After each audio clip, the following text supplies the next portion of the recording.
意大利动物行为学家发现，海猪仔咧耍的时会甲喙擘开，看起来亲像咧笑共款。事实上，这是海猪仔咧沟通的一种方式，其中的奥妙，咱做伙来看。水池内底海猪烧来烧去，定定头拄头微微啊笑，看起来真古锥。暂时意大利比萨大学甲杜林大学的研究团队发现，海猪伫耍的时阵会甲喙拍开，露出亲像伫微微笑的表情，就亲像咧做沟通。In our study, we have found that dolphins open their mouth while playing, and it can be considered as a signal. They do that in the field of view of the receiver, and they are also able to mirror the facial expression of others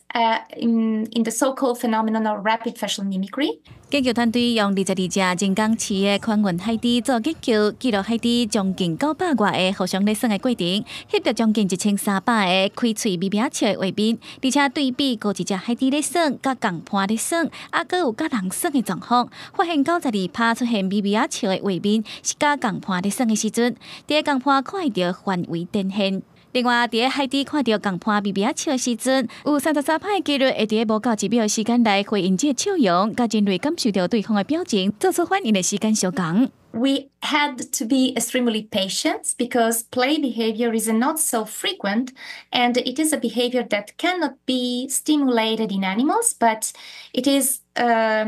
totally spontaneous. So we needed a lot of hours of video recordings.